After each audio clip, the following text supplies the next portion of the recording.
Yo guys, welcome back to the channel. Today we are gonna take a look at the MG Astor, billed as India's first car with personal AI assistant.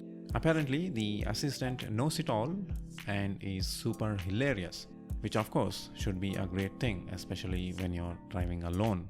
We'll come back to this assistant thing in a minute, but first let's talk about the car itself. Speaking of which, the Astor might look familiar, and that is because it is a petrol version of the ZS EV.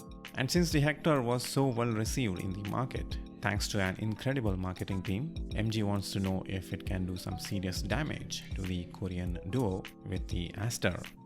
As for the styling, globally the petrol ZS got its facelift in July 2020, and that's why it looks a little different compared with the ZS EV, because the ZS EV hasn't got its facelift yet, which I think is a good thing for MG for obvious reasons. The two cars can pretend to be completely different products altogether in the showroom. The styling might not be a badass, but it certainly looks contemporary. For the Indian market, the grille pattern is different, while the rest of the vehicle is fairly identical to the global variant. Exterior features include LED headlights, 17-inch turbo-in-style alloy wheels, LED taillight signatures, roof rails, and of course a panoramic glass roof. There are 5 paint options to choose from, including orange, silver, red, white, and black. As for the dimensions, the Astor is slightly bigger than the Korean duo, but unless you see them next to each other, you probably won't notice the difference. However, you might notice the difference inside, since Astor has a slightly smaller wheelbase, about 25mm to be precise, compared with the Korean duo. Which then brings us to the inside of the Astor, which again looks pretty familiar. What is not familiar is, of course, the aforementioned AI assistant, which looks like an afterthought, because it is an afterthought, since the global variants don't get this. Your friends might think it's an aftermarket addition and ask you to get one for their car.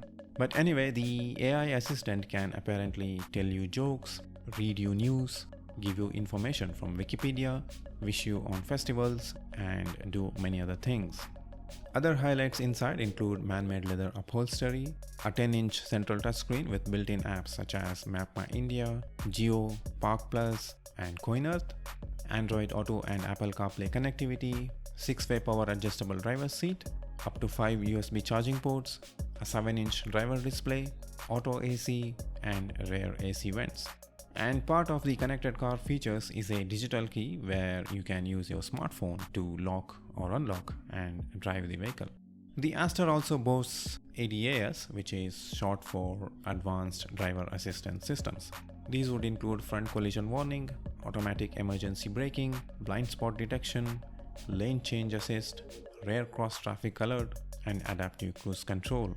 Passive safety includes up to 6 airbags.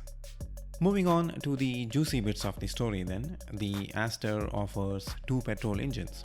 For starters, there's a 1.5-liter 4-cylinder naturally aspirated unit that pumps out 110 metric horsepower and 144 Nm of torque. The engine can be paired with either a 5-speed manual gearbox or a CVT. For those who want more, there's also a 1.35-liter 3-cylinder turbocharged unit with 140 metric horsepower and 220 Nm of torque. This engine is paired with a 6-speed automatic gearbox. And yes, there is no all-wheel drive option, just like its rivals. But nonetheless, the Astor is fully loaded with features, although some of those might seem a bit gimmicky. It's a promising product, and only the time can tell us if the Korean duo really has something to worry about. Let me know what you guys think in the comments down below, and of course make sure to subscribe to my YouTube channel and hit the notification bell if you haven't already. Thanks for watching, and we'll talk in the next one.